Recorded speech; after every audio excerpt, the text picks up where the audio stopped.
Hello, good evening, and welcome Glasgow to Glasgow Rangers Nation, guys. This is your Friday evening podcast. It is obviously Saturday tomorrow, but there is no football for Rangers tomorrow. No, we don't play till Sunday. It's a day off, but a Saturday that won't be ruined, I suppose. I mean, that's one positive of it. We're not going to have that situation again. We will be back in the morning, of course, as well, with a little bit of a preview pod for the game on Sunday. So if you're looking forward to that, get you a bit of a fix there, 11 o'clock. We go live tomorrow morning to obviously go for that. So we have got a poll running as well. Gotta love a poll. Love a poll. Question is, should Raskin be made permanent Rangers captain? At the moment, 100% of you are saying yes, he should. Be interesting to see what the result of that one is. Right, we're going to start, before we get to your comments, we're going to start off with a little bit of news that has broken tonight. Scrolling through X, Twitter, whatever you want to call the damn thing. It's got many names these days. X, Twitter, Elon Musk, Donald Trump, whatever you want to call it. So news about young Robbie Fraser. So Robbie Fraser was rumoured to be on the move out of the club in this transfer window. The rumour was that he was going to be sold to Portsmouth. The other rumour that went around, of course, was that was going to be for as little as £200,000, which personally I think would have been an absolute insult to the B team captain. That I think is ridiculous. I certainly wouldn't have supported that. But he has not. He has left the club. However, he has not gone to Portsmouth. He has gone to Livingston in the Scottish Championship on loan. So this is on X. It was released by Livingston. It says, "We are delighted to announce the signing of Robbie Fraser on loan from William Hill Premiership side Rangers FC until the end of the season." So Robbie Fraser is at Livy for the rest of this year. I mean, look at it this way. I mean, Robbie obviously came on Thursday, got some experience of playing in an old firm, which, is always absolutely invaluable. Of course it is. To get any sort of old firm experience is brilliant. But Robbie Fraser has joined Livingston FC on loan to the end of the season. He's a Scottish under-21 international, of course. Davy Martindale, who is still the Livy manager, said, "I am delighted to get a player of Robbie's calibre into the building as a group. He will really enhance us, and all of the coaching staff are looking forward to working with him." Robbie is predominantly a left back, but could play up one at left wing or right wing, so will give us real additional options going forward. He looks after the ball tremendously well and has got great energy and enthusiasm for the game. He's had a very good grounding at Rangers and understands the game. And in my experience over the years, these types of players are hard to come by in the winter window. The board have been very supportive and have found the finances to allow us to make this signing or two in this window. So Robbie Fraser is off, and he will be obviously with Livy for the rest of the season. I certainly hope that he continues to get first team football at Livingston. I think obviously him going off, getting regular first team football will serve him very well indeed. I mean, realistically, he wasn't going to get a lot of first team football at Rangers. I don't think, in the second half of the season. I think, when you've got Hjefte, you've got Ridvan, Robbie, is not going to get a lot of game time there. You've got Cortez, you've got Bayrami, you've got Matondo. He's not going to get a lot of game time on the left wing. So, and also allegedly, you've got Finley Curtis trying to break through into the side as well. So, there's a number of options on that left side. So, Robbie isn't going to get a lot of first team football. So heading off to Livy will certainly give him experience. It'll give him first team football. He'll give him, a decent grounding, and hopefully, he'll come back to Rangers a better player for it. I mean, obviously the standard at Livingston, the standard in the Championship is substantially lower to the Premiership, which, is low anyway. But, any sort of first team experience, any sort of first team football, you've got to kind of say, well, he can't turn it down. So good news for Robbie. Decent deal for him, means he gets plenty of playing time, says Airwolf. Good, would like the youngsters back in the fold. Livy will be good for him, says Ian Dillon. Just arrived because I was at an unceltic bar in Thailand. I was welcome, and the banter was fun. You can check it out at Rockhouse. I'll have a look, mate.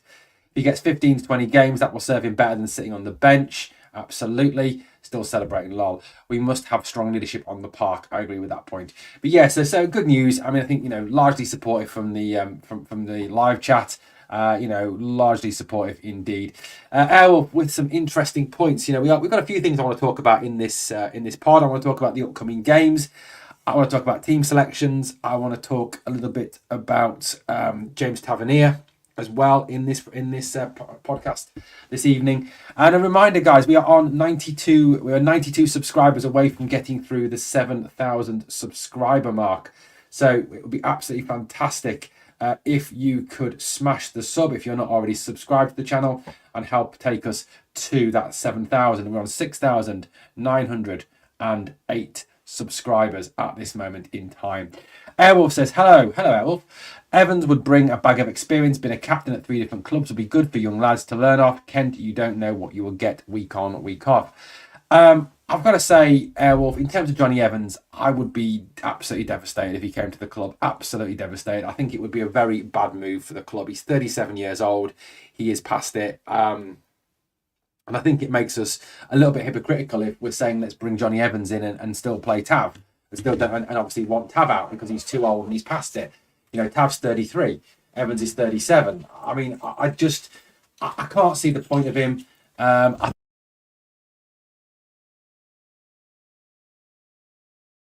Someone who's going to be here for the long term.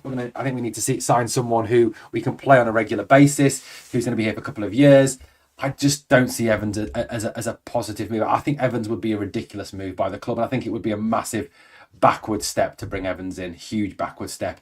I agree with this point. Hadji's under contract until 2026. We do need to look at that. Now, given the fact, obviously, that the situation around Hadji was very complicated in the summer, and then obviously he was delayed in getting back into the first team. I do think this is something that does need addressed, and it needs addressed as soon as is possible.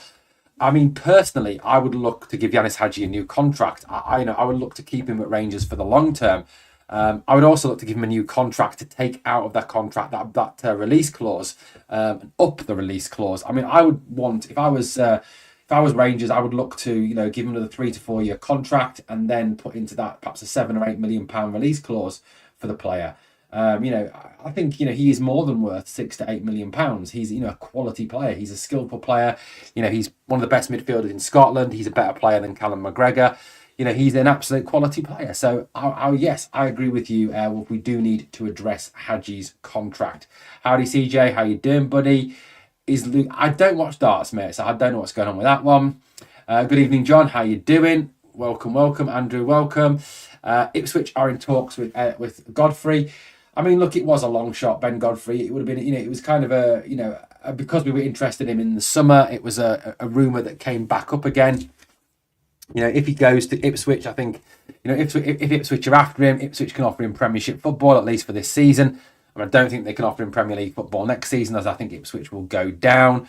So yeah, I do think that at the end of the day, Ipswich will be in pole position to get him because the moment the English Premier League come knocking, they can offer you more money, longer contracts, obviously the chance to play in the Premier League.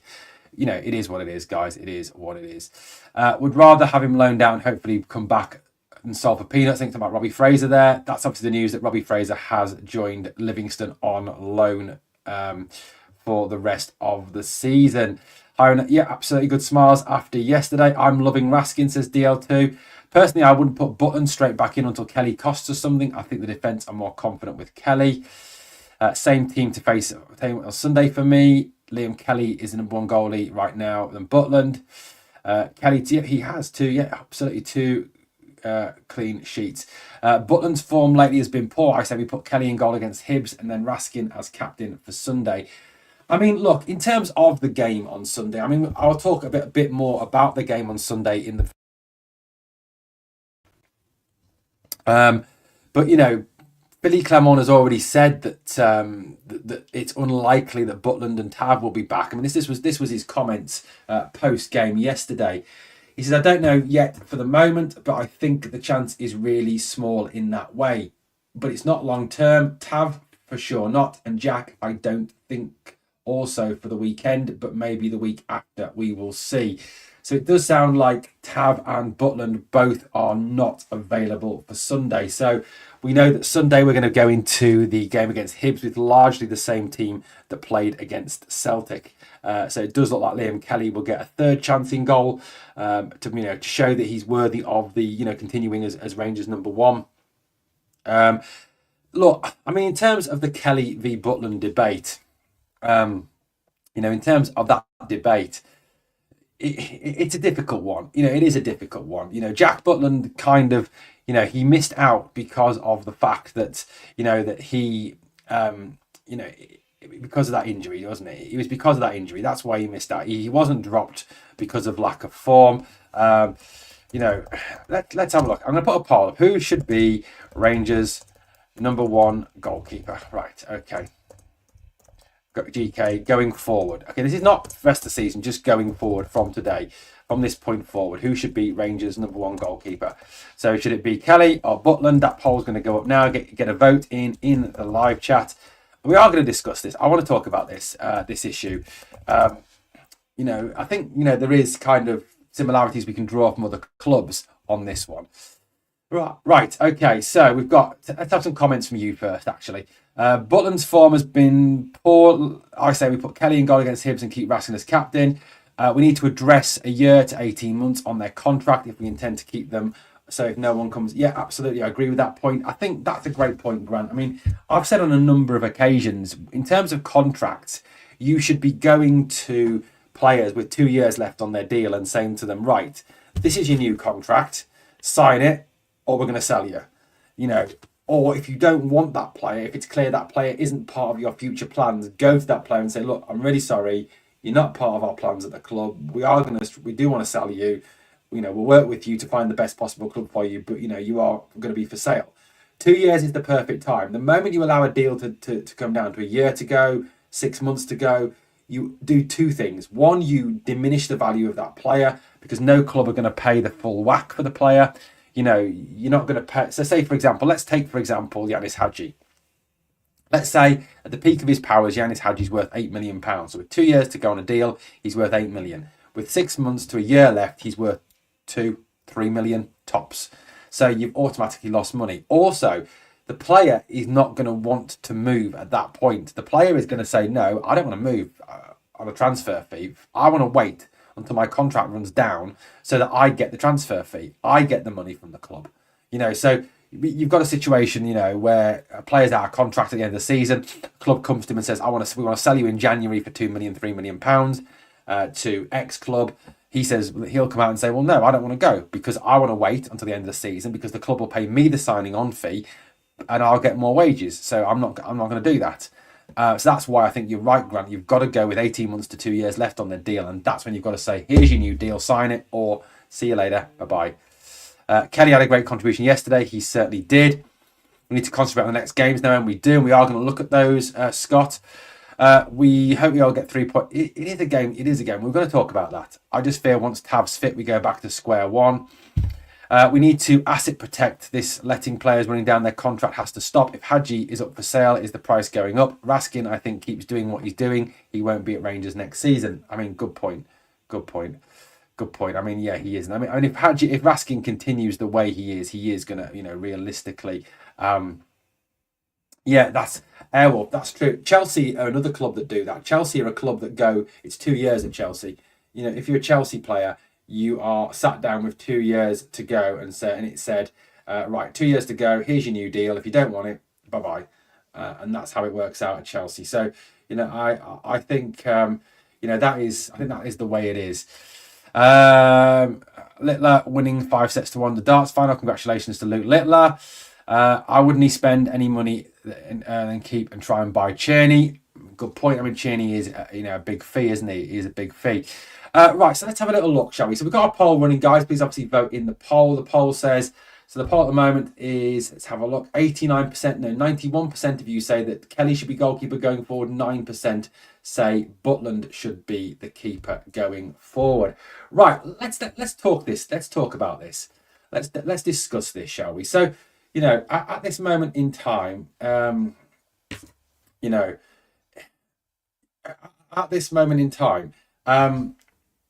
you've got a situation where Jack Butland is out injured. Jack Butland is, likely to return in let's say in a week's time, 2 weeks' time. Let's say Jack Butland's back for the Dundee game, okay? So let's say he's back for the Dundee game. So therefore, it's an interesting dilemma. So let's say as well that Kelly has kept a clean sheet against Hibs on Sunday. He's kept 3 clean sheets this season. 2 straight clean sheets. He was great against Celtic. Yes, he didn't have a lot to do. The save from Hatate was fantastic. His distribution was very good. I mean, I actually think his distribution was better than Butland's. He's a very experienced goalkeeper. He's a good keeper. Now, the issue you've got is that Jack Butland is effectively Rangers number 1. Because of the fact that Jack Butland is Rangers number 1 and he wasn't dropped because of his form, he was dropped because of an injury. Now, we can debate all you want about the fact that, should he have been dropped because of his form? Then, yeah, I mean, probably realistically looking at it, his form is bad. And I said before that I would have left him out because his head is quite clearly gone. He doesn't look the same goalkeeper that he was. I think since the cup final against Celtic, he's looked dodgy. He really has. His positioning's been off. His reading of the game's been off. His shot stopping hasn't been as good. He's made some absolute rickets. I mean, pre-season, that goal he conceded against Ajax where he dives over the top of the ball. I mean, that was kind of the start of the whole situation, wasn't it? So, look, there is a kind of uncertainty around Jack at this moment in time. But by the same token, you go back to Jack Butland of last season, and Jack Butland kept us in lots of games. He kept the score down. He actually, won us points last season with his displays. Now, Kelly is a good goalkeeper. He's a Rangers fan. He's a Rangers lad. He's a Rangers man. He is a good keeper. He's a solid goalkeeper. Now, the question has to be is if Jack's fit for the Dundee game, who plays? Who starts the game? Now, I think this is a difficult one for me. If you are going by the old school way of doing things, which was the goalkeeper or the player who was in possession, if he's done nothing wrong, doesn't get dropped. And you've got to fight your way back into the team. You've got to claw your way back into the team. You've got to wait for that player to do something wrong or have a bad game before you get back into the team. That's the old way of doing it, isn't it? That's the old school way of doing it. Now, I'm going to draw a comparison with the English Premier League here. Now, Liverpool, for example, this season, Kamin Kelleher, I think that's how you say his name, he is world class. The guy is a fantastic goalkeeper, and I'd love to have him at Rangers. He's brilliant. He saved a penalty against Real Madrid. He was brilliant. But Alisson Becker is their number 1. The moment Becker was fit, he comes straight back into the team. The same at Arsenal last season. Raya was their number 1. He went out for a couple of games. Ramsdale comes in. Ramsdale's performing well. Raya comes straight back in again. So, because the number 1 goalkeeper is the number 1 goalkeeper, 9 times out of 10, they come straight back into the first team. So, I mean, I'm suggesting the likelihood is that come Dundee or the game after, whoever that is against Aberdeen, I think it is, if Jack Butland's fit, I would suggest that he probably will go straight back into the team against Aberdeen or against Dundee. Now, I'm not saying that's the right decision, and I'm not saying that's the decision that I would make. I'm not saying that at all. I'm saying that, realistically, I would go with Kelly because he's done nothing wrong. He's played really well. He's looked solid. He doesn't look like his head's shot a little bit. He doesn't look like he's all over the place. So I would go with Liam Kelly, but I think there is that situation that I've just talked about where 9 times out of 10, when your first choice goalkeeper comes back, you put him straight back into the team. And I think given the fact that Clement has, kind of said in the past that the only player that isn't for sale, the only player he wouldn't sell is Jack Butland, I think there is a natural kind of likelihood there that Jack Butland will start and he will play against Dundee or against Aberdeen whenever he's back fit and whenever he's able to go again. Now, Clement has said that he's not going to be fit for Sunday, so Kelly will play Sunday. It is an interesting dilemma, though. It's a very interesting dilemma. But I think you've got to kind of try and take a positive out of it. That if Liam Kelly is performing very well and is doing very well, is keeping clean sheets, is saving shots that hit him, his distribution is excellent, his control is excellent. It does hopefully naturally raise standards. And it's the same as I've said before, on a number of videos. I've given you this remark before. You know, the whole situation is this: iron sharpens iron. Two dogs, one bone. Okay, that's two dogs, one bone, not two girls, one cup. So look, if you've got two dogs fighting over a bone, the fittest dog wins the bone, doesn't he? The fittest dog will get the bone. The most aggressive, strongest dog wins the bone. So at the end of the day, that's what you kind of want for every position in the team, don't you? You want two people competing who are going to raise each other's standards. Now, as a player, that if the player behind you is banging form, is playing well, when he gets the chance, is pushing you, you've got to keep your level up, because if you let your level drop, you're probably going to lose your place to him. Now, hopefully Butland seeing Kelly and seeing the displays that Kelly's put in, will raise Butland's standards and get Butland back on it, and we'll get the Jack Butland back that we had last season rather than the Jack Butland we've seen this season so far. Look, I mean, Jack Butland for me, I'm a fan of Jack. I've seen Jack Butland's career since he started his career at Birmingham. I've seen him at Birmingham. I've seen him at Stoke. I've seen him, at Leeds. I've seen him go through the systems in English football, and I've seen him play for England. He's a good goalkeeper. Yes, he is going through a really dodgy spell at this moment in time, but you don't get to go to Manchester United or to play in the Premier League if you're shit. So I think he is going through a huge dip in form at the moment. I think he is playing badly. And it's like I said to you the other day, the problem is when you're a goalkeeper and you suffer a big drop off in your form, it's so more magnified than when an outfield player does it. You can kind of hide as an outfield player if things are not going so well, because people can dig you out, people can protect you, you can kind of, get through games, manage your way through games. If you're a goalkeeper and you make a mistake, 99 times out of 100, it's going to lead to a goal, and you're going to get the blame, and you're going to get absolute pelters for it. And that's what's happening with Jack to some extent for me. Let's have a look at some comments now. Grant Willis says, surely by the summer, Patrick Stewart and the chairman will have brought in some big investment to allow us to buy Tierney. I mean, you've got to hope that there is, you've got to hope that there is a situation there where Patrick Stewart and whoever in Fraser Thornton are looking at outside investors, are trying to bring money into the club. You've got to hope that is the case, certainly, Grant. I'm certainly hoping that will be the case. CJ says, if you it should be play until you play shit and lose your spot, rewarded for good performance, but training performance means more to Phil.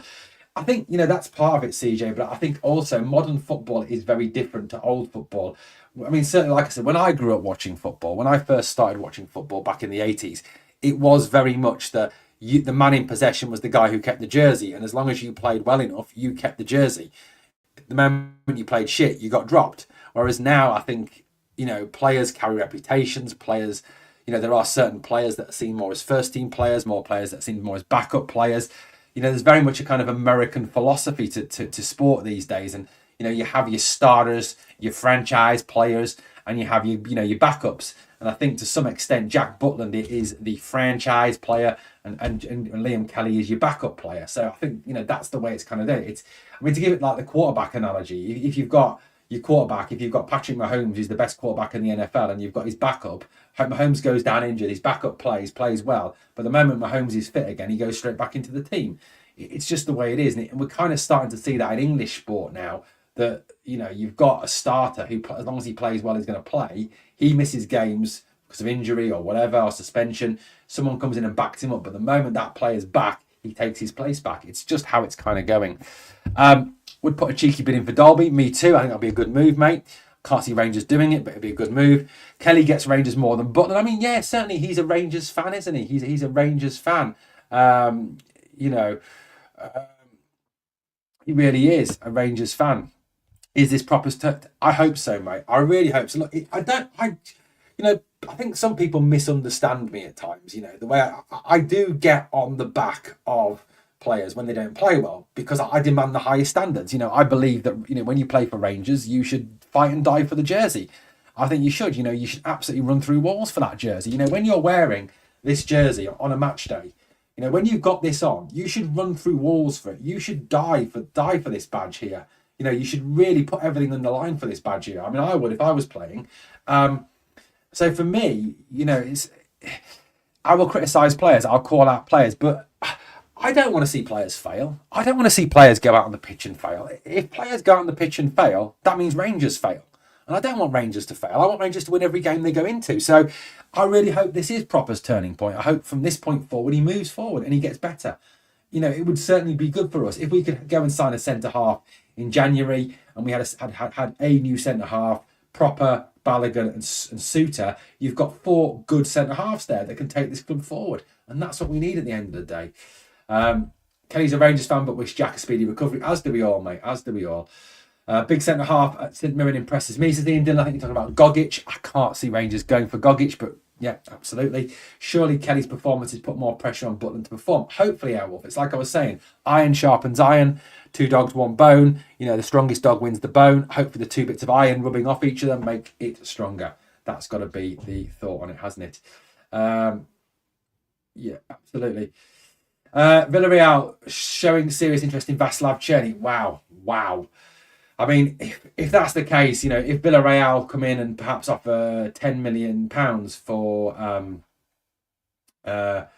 you know, 10 million, £10 million for him, then maybe he goes. You know, Villarreal do have, you know, the pull of Champions League football. I think they're in the Champions League. I don't know. I can't remember. Where are they in the league? Where are they in the Liga at the moment? Let's have a look. La Liga.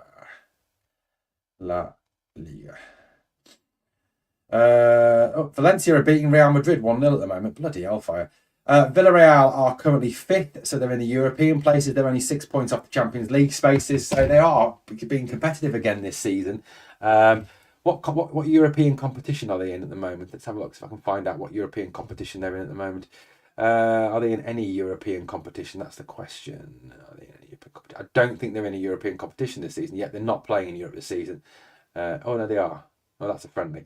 Yeah, they aren't playing in European competition this season. So, yeah, I mean, look, if Villarreal are going to offer him money, I think the situation will be that Villarreal can offer far more money than we can offer. You know, absolutely, 100%. Aaron, you're a good lad, but you're wrong on this one. Butland, best keeper by the farthest. I've said, but Butland is the best goalkeeper when he's on form. When he's on form, you know, he is the best keeper by a mile, 100%. Wee Raskin keeps playing the way he has. He'll be off in the summer, turning into a really good player. Yeah, I mean, that's the worry, isn't it? That we lose some of our better players. Super chat button, mate, or the super thanks button, or super chat or super sticker button, mate. That's the best way to do it. Things with these chats. So we don't see them train. We see 90 minutes every few days and judge that. The manager and coaches see them day in, day out. Paul, that's a really good player. Franchise player. Yeah, I mean, that's so very American, isn't it? Very, very American. Very American indeed. Dolby available on a pre-contract, just offer him a decent wage. See off Wrexham, Dundee, United, Hearts. Yeah, I mean, certainly if we've got him on a pre-contract, yeah, absolutely, 100%. Who would you have as captain? Clement said Raskin has proved he's ready. Butland or Raskin? Who do you think the manager would give it to? I mean, I think the manager might give it to Raskin now, having seen what he's done. But Raskin is class. Raskin is absolute class. Absolute class indeed. He really genuinely is absolute class. You know, 100%. Stuart, thank you so much. Very generous of you. The day after Beale left, I said, how do we get Hadji back from Spain? I'm so happy for him. Mate, so am I. I'm absolutely made up for that. Go back and watch my videos, you know, at the start of the season. You know, with us, I'm saying, I want Hadji back. I want Hadji back. I want Hadji to get a chance. Look, over the moon for him. Over the moon. Thank you, Stuart. Very kind of you. Should it be Raskin? You get more from an outfield player as a captain, and if there's a message to be passed on, he can go. Yeah, absolutely. I think, for me, goalkeepers are not the best captains. You know, they really aren't. The best captains are the outfield players. Of course they are. You know, the best outfield players. You know, you look at the outfield players, they're the players who can get around. They're the players who can get involved. You know, they're the players who, you know, you have more of a say. And, you know, if you look at, you know, back across history as well, you know, on the whole, the best captains have been outfield players, haven't they? You know, you look at some of the top captains, they've been outfield players. So, look, Raskin for me would be a great captain. I'd have Raskin as permanent captain. I would get him back and I'd keep him as permanent captain. But I think the point that a lot of you are making in the live chat is right. You know, the way he is currently playing, and we are getting the player we thought we were getting from Standard Liège. You know, you go back to watching, I think they called him Liam Raskin. I don't know where the hell that came from. Nicholas Raskin.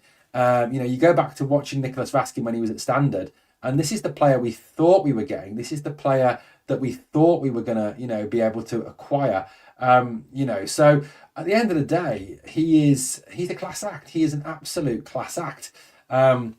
And yeah, I agree with you. The problem is that if he continues playing as he is and he continues showing as he is, English clubs are going to come sniffing around him. That's what English clubs do. English clubs go around and they cherry pick the very best players from all across the world, and that's what they do, and they've got the money to do it. The problem we've got is, as much as we are one of the biggest clubs in world football, the issue is, if we get a good player like Nicholas Raskin, like Hamza Igerman, like Václav Černý, if English clubs or Spanish clubs or any clubs from the top 5 leagues come knocking on the door, they've got the money, they've got the pull of playing in a top 5 league. It's just going to be the situation that you're going to lose that player. If, for example, someone this summer comes and says, there's 20 million for Nicholas Raskin, and someone else comes and says, there's 20 million for Hamza Igerman, realistically, the club can't go, nah, not going to happen. They're going to say, well, that's 40 million quid or 45 million quid we can reinvest in the team. And that's what the trading model is. And that's what we've said we want. So if we don't take that option, we're kind of saying, the whole situation is the trading model won't work, and then we won't get the money in, and we won't be able to say, yeah, we've got to do it. And I think Rangers, the problem we've had in the past is we've held on to assets for way too long, and we've then lost those assets for nothing. Ryan Kent, Alfie Morelos. I mean, Kamara we got 5 million for, but you probably could have got a lot more for Kamara. Helander, Arfield, who else left recently? Barisic, Lundstrom, all players we could have got money for if we'd sold them at the height of their powers. If we'd sold John Lundstrom after the Europa League run to the final in Seville, we could have probably got a £10 million for him from an English club. Ryan Kent, if you'd sold Ryan Kent post that Europa League Cup, Europa final run, you probably would have got 20 million for him. Same for Alfie. So, I think we've got to kind of get away from that sentimentality of hanging on for players for too long. So the situation is, and I agree with what a lot of you are saying, if Raskin continues performing as he is, then come the summer, he's going to be sold. He will be. And unfortunately, like I said, that's what has to happen. And as fans, we've got to start to accept that in the same way that they've started to accept their players being sold. Jota, they got 20 million, 25 million for him. Matt O'Reilly, they got 20 million for him. They're selling players and making money on them. We've got to do the same if we're going to get back on financial parity with them. Ian Dillon says, we scored from a corner. We did, Ian. Fucking amazing. Absolutely. You think we'll have to sell an asset in January? I don't, Airwolf. I think that they'll hang on to, unless a bid comes in that's ridiculous. Unless someone comes in and says, here's £20 million for Raskin, or here's £20 million for Hamza, or here's, X amount for, I don't know, for John Suter. I don't think we're going to sell any top players in this window. I think in this window, the players you will see go out are the likes of, hopefully, some of those what you would describe as dead wood at the club. And hopefully we'll see some of those players leave, the Dessers of this world. I mean, I think there's a chance Dessers could go. He quite clearly isn't happy with playing second fiddle. I mean, that's a possibility. But I'm hoping there won't be any of the major assets sold in this window. I think the penny is finally dropping. If they want a better team, they need to perform well at Ibrox and also away. I mean, that's the big test, the away games. And we are going to talk about that later on. Charles Irby says, I'm not sure how I feel about Clement. One day he's fantastic with his subs, out position strategies. The next game he's flipping a coin for the starting 11. Charles, this is the thing. I'm with you and Ian on this one. I don't know how to feel about him anymore. I genuinely don't. It's a really difficult one. You watch the game against St Mirren and you watch the game against Motherwell and you're just like, oh my God, this is awful. This is genuinely awful. And he's got to go. He's got to go. He's embarrassing. And then you see us play against Spurs, against Celtic, and you just think, my God, this is a good team. This is a really good team. And that's a great substitution. That's great tactics. Well done, Philippe. It's Jekyll and Hyde. It's absolute Jekyll and Hyde. And like I said, if you were to say, sit down and watch all the Europa League games and not watch any of the domestic games, you'd actually think we were a really good side. But, we are very Jekyll and Hyde, and that's the worry. We've got to be more consistent. We've absolutely got to be more consistent. 30 million for O'Reilly, there we go. Clement said that at the time, that when we were struggling with injuries last season, there are many factors at play regards Hadji back. He wasn't wrong. It was out of his hands. Clement has got a reprieve, but it won't last long if we don't keep churning out results. Agreed. That jersey is Kelly's to Luke, says Majors Ray. Look, mate, I'd love that to be the case. I would love that to be the case, but unfortunately, in modern football, I don't think that's the issue. You've got your franchise players who come back in no matter what. Celtic should get another windfall. Doak, 15 million bid turned down by LFC. Bid turned down, LFC 130. Please tell me how to send a gift to channel. Right, okay, so to do it, mate, you need to... Let me show you. I'll do it. Right. You need to go on to... Let me try and find it for you. Oh, I don't really like doing this, but there we go. Does anyone know what Alex Ray does? I don't know what Alex Ray does. Sit on the bench and chew gum. That's about all Alex Ray does, isn't it? Purposes. Right, okay. So, what you need to do if you want to send a gift to the channel is this. Let me see if I've got the song. Yeah, it's not working.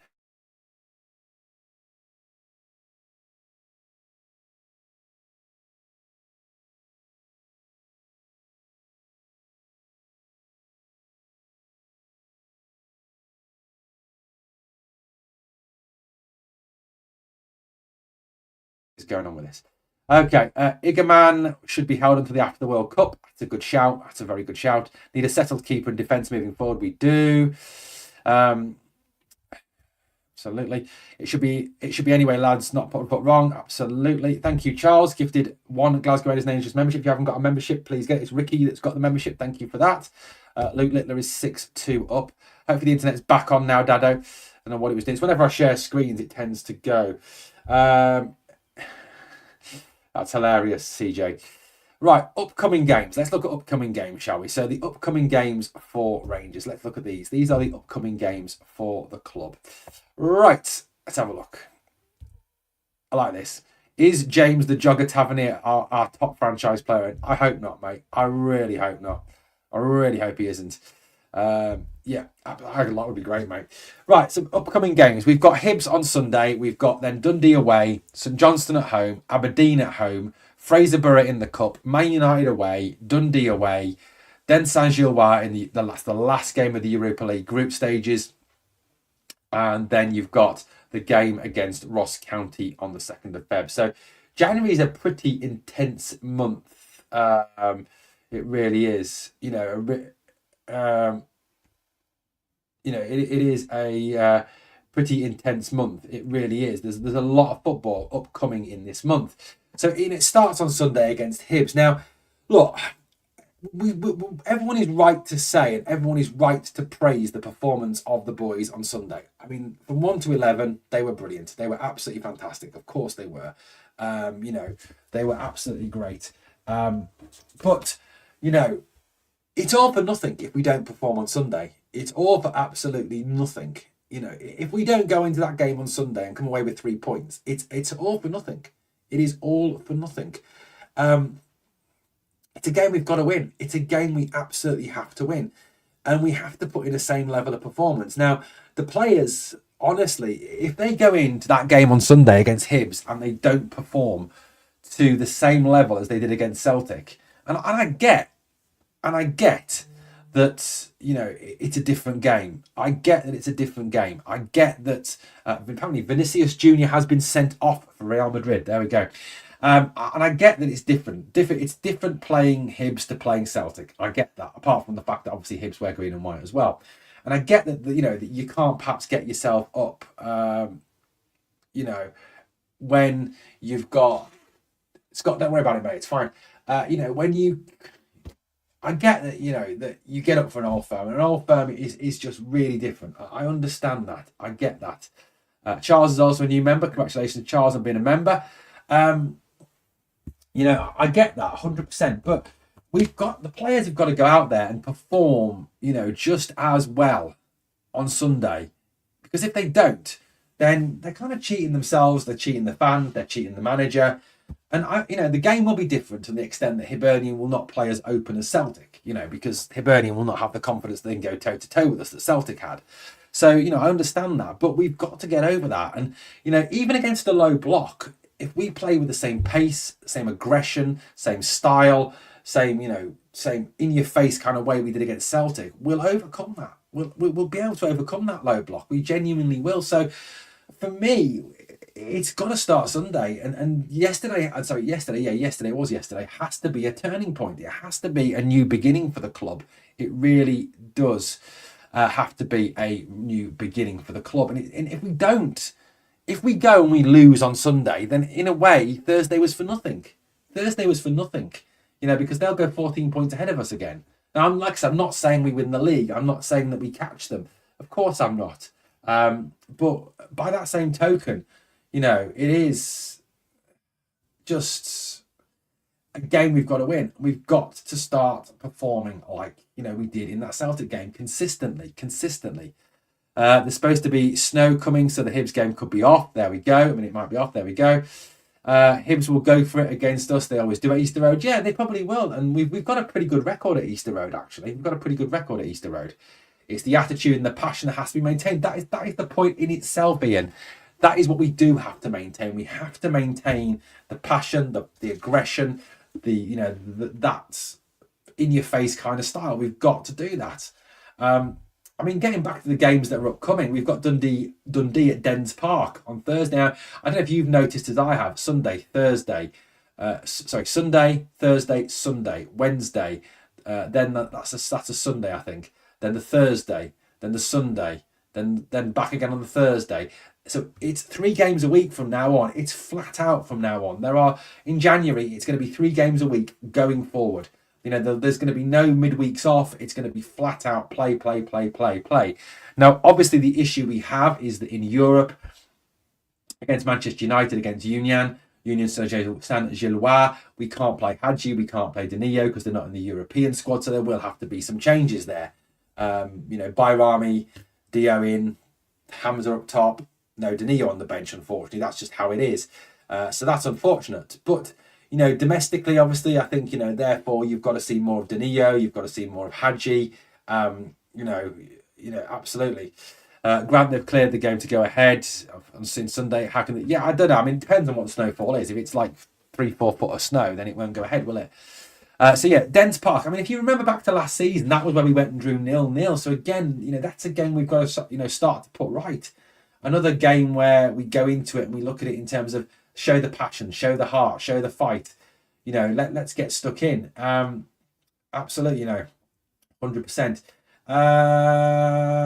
Right. So realistically, you look at that, and I look at that, and as bad as this is going to sound, if Rangers can play with the same aggression, same passion, same intensity they did on Thursday, which is always the worry because our away form is shocking this season, and we've got 2 away games upcoming before we've got 3 home games.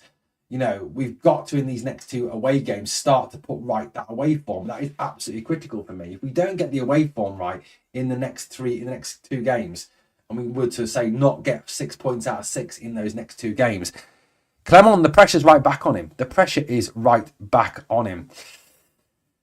Stuart, that is funny, mate. I'll get to that point in a minute. There we go. So what have we got? Some points from you. Let's get some more points from you. Wow, too many games for players nowadays. We need less games, more quality, says Ricky.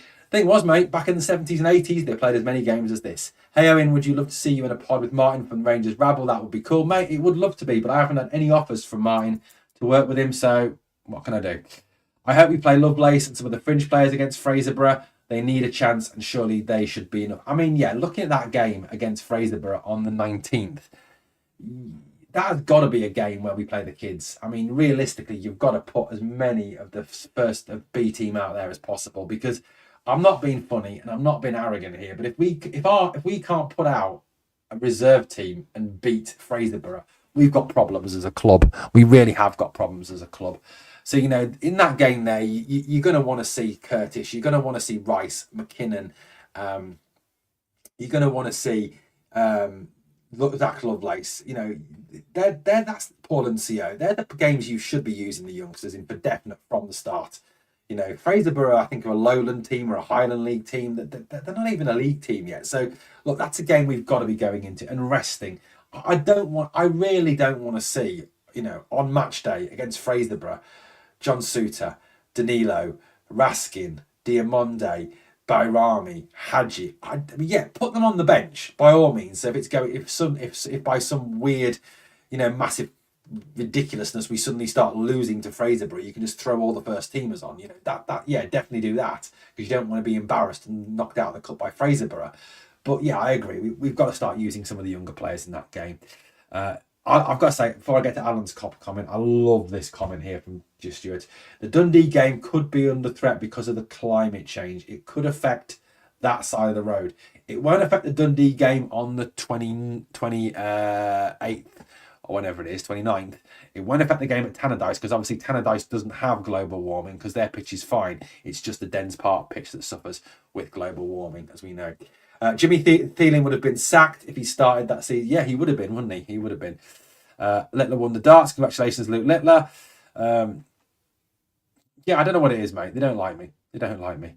If he makes one change at the weekend, Phil hasn't learned why other people. They done the weather check area for Sunday. They said no reason to call it off. Notice the Timbers went into hiding. Must be sore. Yeah, they have, haven't they? We sound now. They just checked the pitch on match day.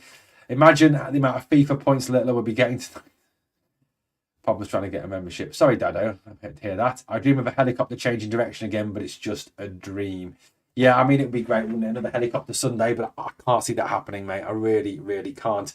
You know, Aberdeen at home, we owe them for that game at Pittodrie. The Man United game on the 23rd is fascinating for me. The Manchester United game is absolutely fascinating for me. It really is. I mean, look at Manchester United. Look at Manchester United. They are absolutely shocking at the moment. They are absolutely awful at the moment. They got beaten by Newcastle 2-0. Could have been 4-5-0. They lost to Wolves. Their manager is sticking to... Ruben Amorim, don't get me wrong, is a good coach, but Ruben Amorim perhaps is suffering from a little bit of Clement has suffered from. You know, he's trying to play his formation, but he doesn't have the players to do it. You know, he plays 3-4-3. He doesn't have wing backs at Manchester United who can play there. He's either got two full backs in Mazraoui and Dalot, who are not wing backs, so not great going forward, or he's got two wingers in Anthony and Ahmad that are good going forward but can't defend. So, you know, he hasn't got the players to play 3-4-3. He's fallen out with Marcus Rashford. He's fallen out with Alejandro Garnacho. Manchester United are an absolute shambles at the moment. They really are. And I'll be honest with you, I genuinely think, you know, if we go down to Old Trafford and we play like we did against Spurs, like we did against Celtic, I honestly think we can get someone. I think we could get something. I genuinely do think we could get something in that game, either a win or a draw. I mean, Twente went there and got a draw. There's no reason why we can't go to Old Trafford and get something, especially the form they're in at the moment. I mean, you know, they're playing Liverpool on Sunday. They could get absolutely hammered on Sunday. It could be 7-8-9-0 to Liverpool. It really could. Yeah, so, I mean, you look at it and they are poor. Absolutely, they are so poor. Yeah, play positive against them. Absolutely. Sunday's game for us, yeah, is a no room for error. Agreed. And then Union, you know, you look at that little run of fixtures, and probably I would say out of all that little run of fixtures, and I'm not talking about the 2 Europa League games, I'm talking about the domestic games now. You know, the only games that you kind of look at and say, yeah, they could be tricky. That could be tricky for us. Is Dundee United away at Tannadice. That's the only one. That's the only one that kind of, to me, worries me to some degree, and it could be a tricky one. Is that game on the in January, 12 o'clock kickoff at Tannadice? That's the only one that for me could be a little bit Dodge McDodge, in my opinion. Right, so look at some of your points.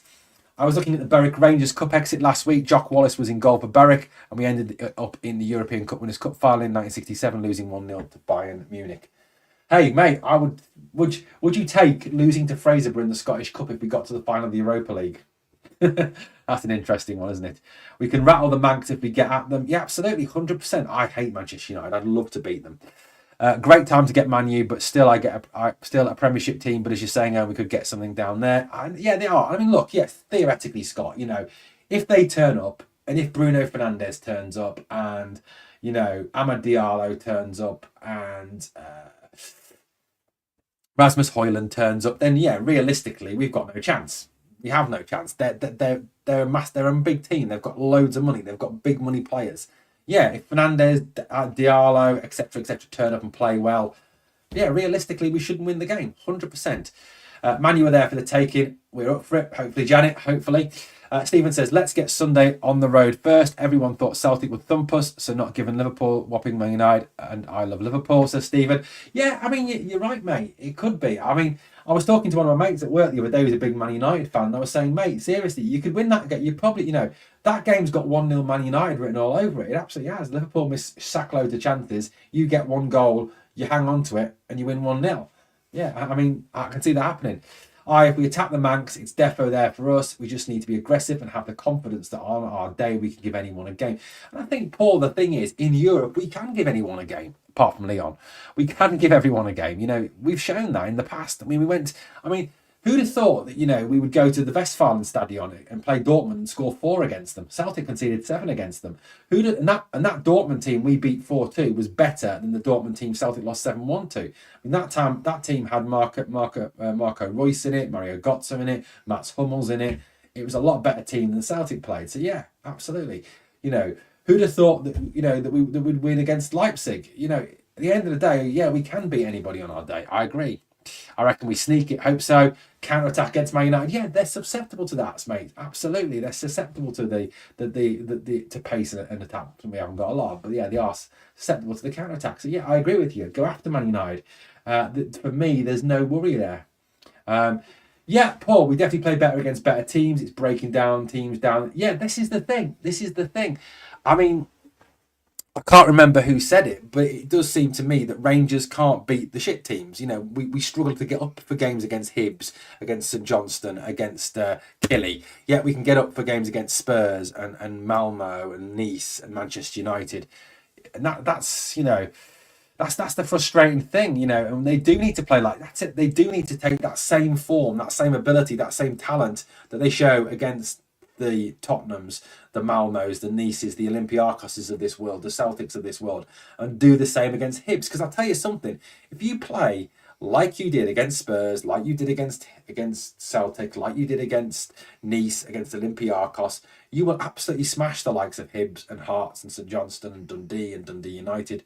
And we're talking 4-5-0, easy. Celtic looked average yesterday. As soon as the teams play them, they're in game, they'll come under pressure. I hope so. I really hope that teams sat and they watched that game yesterday and said, right, that's the blueprint for beating them. That's how you beat Celtic. You get in their faces, you play fast, you play aggressive, you attack them. I suppose the only concern is that, there's very few teams in the Scottish Premier League that have got the quality that we've got. As much as you might slag some of our players off, there's very few teams in the Scottish Premier League who've got the players of the talent of Raskin, Bayrami, Hadji, Cherney, for example. There's certainly no other teams that have that talent. They're probably the closest to them, but not the same level as them. You'd look at perhaps some of the Hearts players, Shankland, Spittle, etc. You look at some of the Aberdeen players, some of the Dundee United players, but that's pretty much it. I don't care what PC or sports science say. You have to play your best players every game and give them a rest when the game's tied up. I agree with that. 100% agree with that. Yeah, that's always been the old adage, hasn't it? That you play your strongest team, you get 2-3 goals up, and then you start taking players off. We played Man United at Murrayfield, and we played them off the park by their reserves and kids, so it'll be interesting to see if we've improved or not. Good point. Yeah, they did, didn't they? Their reserves did absolutely smash us. Although Lenny Yoro played that day, and he is a starter. Do you think Big Phil is the way forward for us, Owen? Mate, that is the $1 million question, Scott. I'm going to answer that honestly, and this is probably going to be, you're going to say this is the coward's way out. I genuinely don't know anymore. I genuinely don't know. You look at St Mirren away, you look at Motherwell away, you look at Hibs at home, Dundee at home, and you would say, no, he isn't. He's awful. He's tactically inept. His selections are poor. He gets his team selections wrong. He gets his substitutions wrong. He doesn't learn from his mistakes. He's an absolutely dreadful coach. Then you look at the game against Celtic, the game against Spurs, and you say, yes, he is the man for the job. He gets his team selections right. He makes his substitutions right. He's tactically aware. He plays the right tactics. He does the right thing. He's a schizophrenic manager. absolute schizophrenic manager. I don't get him. I don't get him. And I just wish, and I'll be honest with you, I wish that he would get it right. I want him to get it right. I want him to stay the Phil that we saw against Spurs, the Phil we saw against Celtic, the Phil we saw against Killy. Because sacking a manager's a pain in the arse, because then you've got to get a new one, you've got to try and bring him in, he's got to put his ideas in, you're starting all over again. Look, I would love us to get a manager and that manager work out and us not have to worry about getting a new manager until that manager's stolen by somebody, taken off us by someone. That's what I'd love to happen. Do I think that's Phil Clement? I don't know. Honestly, don't know at this point in time. I wouldn't be fooled by yesterday. They will come out fighting now with that scare. They batter wee teams in our league 97%. They do. I mean, that is true. Apparently, Real Madrid have beaten Valencia. Paul, they batter teams. Yeah, absolutely. Listen, we've done the Septic easy, but the EPL is a totally different game. As I said, enjoy the new year, pumping the dross. Don't let us get carried away. We'll give it our best. I mean, look, you're right, James. I'm not getting carried away. I'm not saying we're going to go to Old Trafford, win 3-0, 4-0, and it's all going to be singing and dancing, and we're going to outplay them the same way we did against Celtic. Yes, EPL teams are head and shoulders above most teams in Europe. I mean, realistically, the only teams that can compete with EPL teams in Europe are Bayern Munich, Inter Milan, Real Madrid, Barcelona, PSG, and that's it. Maybe Dortmund on their day. That's it. Realistically, the EPL teams, the Arsenals, the Liverpools, the Chelseas, the Manchester Cities, the Manchester Uniteds, the Aston Villas, 9 times out of 10 are going to beat most teams because they've got all the money. They've got the best players. It's the best league in the world. It's the most competitive league in the world. Pushes up standards. That's the way it is. Yes, I'm not getting carried away, mate. And I understand that if Man United turn up, they play well against us, they're going to beat us because they've got Bruno Fernandes. They've got Rasmus Højlund. They've got Amad Diallo. They've got Lenny Yoro. They've got Agate. They've got Xerxes. They've got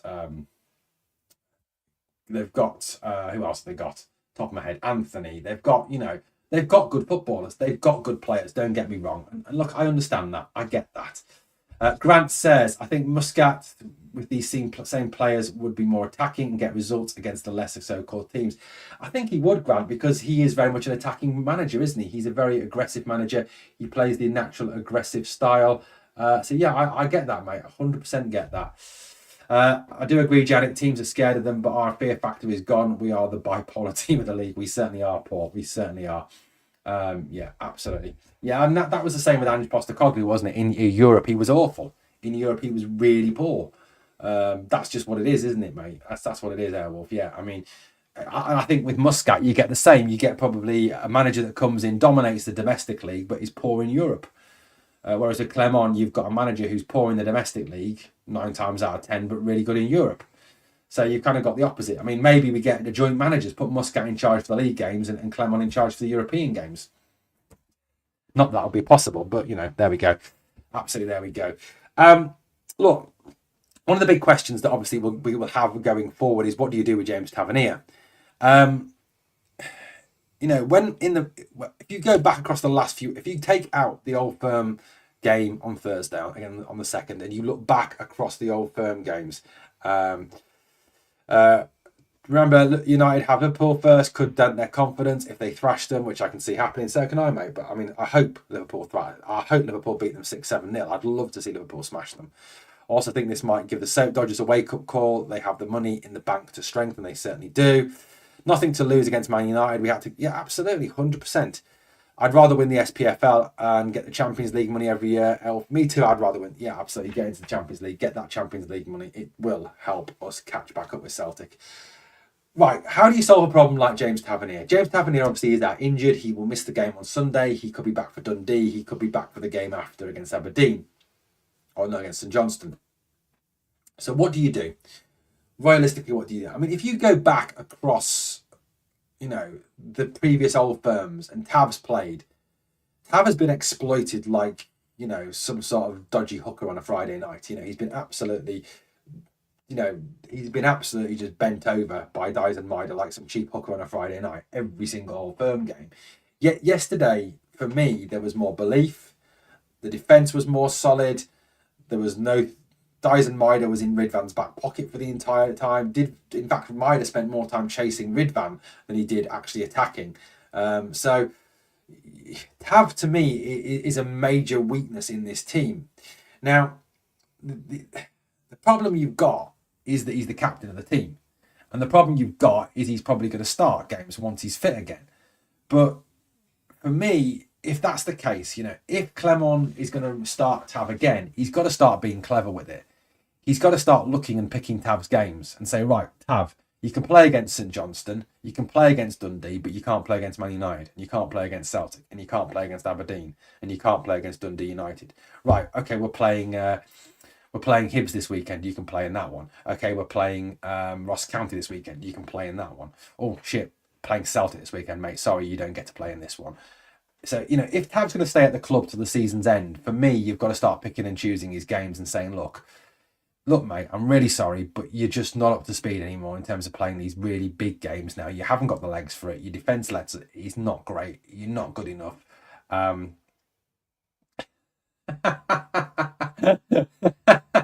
What was the name of the girl she kneecapped again? Was it Stephanie Kerrigan or something? Yeah, that when Tonya Harding was it her or was it a boyfriend that kneecapped the competition? Yeah, we need someone to go and kneecap Tav. But yeah, I think Tav is going to be. Look, I think realistically, Tavernier is going to be here to the end of the season, and I get 100% how he weakens the team. He slows the game down. Tierney looks so much better when Tav isn't in the team. Yeah, he is. That's what we started the pod with, mate. Right back at the start of the pod, we talked about that one. We shared this. So yeah, back at the start of the pod that was, mate. Nancy Kerrigan, that was it. Yeah, Nancy Kerrigan, that was it. Yeah, so I mean, look, he's going to be here to the end of the season. I really think he is going to be here to the end of the season. I don't think he's going to go anywhere. I think he'll stay. I think he'll, be present until the end of the season because he'll want his testimonial game. So he's going nowhere to the summer. So for me, it is a case now of picking and choosing his games and saying, right, these are the games you can start. These are the games you can't start. And that's not disrespectful to Tav. That's actually protecting Tav. That's doing Tav a favour. Because if you put Tav up against St Johnstone, against Ross County, against Hibs, against Dundee, he'll probably have quite a decent game and he might get a goal, he might get an assist, and the fans will think, yeah, he's doing well. But if you put him in against the likes of Manchester United, the likes of Union, against Celtic, against whoever we get in the next round of the Europa League, and he gets embarrassed and he gets showed up and he gets taken to the cleaners and he gets bent over like some cheap whore on a Friday night, he is going to look shit and fans are going to get on his back and fans are going to slag him off and fans are going to pull him apart, and that's not going to do his self-confidence any good. So, Clement's got to be clever with Tav now. And, we can all say we don't want Tav to play again, but we all know that's not going to happen. We all know Tav will continue to play and Tav will continue to get games. But it's about picking and choosing Tav's games now, I think. And if Clement's learnt anything from Thursday, if he's learnt anything from Thursday, I really hope it's that James Tavernier is not the answer in big games. In big games, you've got to move away from him. I mean, that's got to be it. That's got to be it. Caleb, I think we all are, mate. I think we all are absolutely buzzing from that performance on Thursday. Absolutely buzzing from that performance, 100%. We go back to stupid long balls with Tav. We play like a different team without him. I mean, CJ, I said this after the Motherwell semi-final. They were taken off on 63 minutes and we looked like a different team. We did. You look at the games that he didn't play in, we look like a different team. We look more aggressive. We look to play the ball faster, play the game faster. We look an all-round better team. He comes back into the team and we look poor. So we slug slower, we look more sluggish. It's the same with Dessers. So you've really got to hope that Clement has learned from this, that he's starting to learn that if you play without Tav, without Dessers, you suddenly play faster, quicker, more aggressive attacking football. You look better. The movement up top is better. The defence is more solid. And the other good thing, I suppose, is, hopefully, as well, is if finish behind Aberdeen, you might get relegated. Very true, Alan. Very true. I think the other point from this is the fact that, hopefully John Souttar gets back fit soon. Hopefully Leon Balogun is back fit soon. And then we can put Dujon Sterling back at right back. And then you've got even more reason not to play Tav at right back, because Sterling is playing so well. And we've all seen now that this Sterling can't play every game is just a load of rubbish, because he can play every game. He's played every game in the last few games, hasn't he? He's suddenly, it's like CJ Novo said, the moment we have Tav v Sterling, we're told that Sterling can't start every single game. He's just not up to it. The moment that we have a centre-back crisis and Sterling's the only one who can fill in, suddenly he can play every single game. Well, Tav, look, it's clear. Sterling can play every single game. He can feature in every game. And we can't use that excuse anymore when it comes to James Tavernier. We've got to use Sterling in place of him. Yeah, it was a great save from Matate, wasn't it, Caleb? An excellent save by Liam Kelly. And as we started to start the podcast, like I said, we did debate the whole Butland v Kelly situation. Guys, we are at, where are we at the moment? It is 6,910 subscribers now, guys. We are 90 subscribers away from hitting 7,000 subscribers, on our mission to get to 7,000 as soon as possible. So please, obviously, smash that sub. Obviously, if you're not yet part of the channel, please do it. Paul says, gotta say, love this pod. Would love to come on and have a chat about our passion one day, mate. You're a man of the people. That's what I like, and members make the pod they do. Look, I've said all along, Paul. Paul, if you want to come on, mate, I've got. There's a guy who emailed me the other day about this, and I've got to kind of have a little chat with him at some point. I have to email him back. I just haven't had time because I've been at work. If you want to come on, mate, drop me an email. That's the email address. Drop me an email, and we'll talk it over, mate. But yeah, look, as I've always said, I want to be different from the other pods. Look, I'm someone who says it as it is. I'm someone who probably, sometimes does put his foot in his mouth and talk shit. And I am someone that perhaps needs to think before he speaks a couple more times and not be so stupid with what he says. I get that. Look, I get that. But I speak as I find. I'm a northerner. I was born in the northeast of England. I'm a northerner. I speak as I find. I always will. And I've got a passion for this club. I love this club. And I've got a passion for this club. And this is my club. This is my team. This is the team I love. And I'll always stick up for them. And I'll always, be passionate about them. And sometimes that passion gets you in trouble. Of course it does. But one thing I've always said is that this podcast is nothing without you guys. I'm the lucky one who can sit here and talk shite for an hour and a half, for 20 minutes, for half an hour, for 40 minutes. But getting you involved is something I've always wanted to do, and that's why I do it. That's what I want to do it. Grant says, playing Ridvan at right back was genius. Every time he shot, he was on target as he was coming on his good foot. More shots than the whole Celtic team. It was. Perhaps we're going to get into this inverted fullbacks and inverted wingers kind of things. I don't know. Hopefully, mate. Yeah, I thought he was great, mate. I thought Ridvan was another one who could have been man of the match. He was brilliant. We need some investors. If our top shareholders are true blues, they should get their hands in their pockets. I would remortgage my house, mate, and I have nowhere near the money they have. Mate, I think we all would. We all would. I don't think my ex-wife would be very happy about it, but I think, I think we all do. Thank you, Charles. Janet, one of our brilliant parts of our group. Thank you, Janet. Right, guys, it is coming up for nearly an hour and 10 minutes. That is it for this evening. We'll be back in the morning at 11 for a preview pod, looking ahead to the game on Sunday. Thank you for watching Glasgow Rangers Nation. On the way out, please, they did, mate, they did. Thank you for everybody. Thank you to all of you guys in the live chat for your contributions. Thank you again so much to Stuart for the live chat. Very, very generous of you, £10. Guys, just a reminder, every time you do a super chat or a super sticker, every time you donate money to the channel, it's all money that helps the channel keep on going.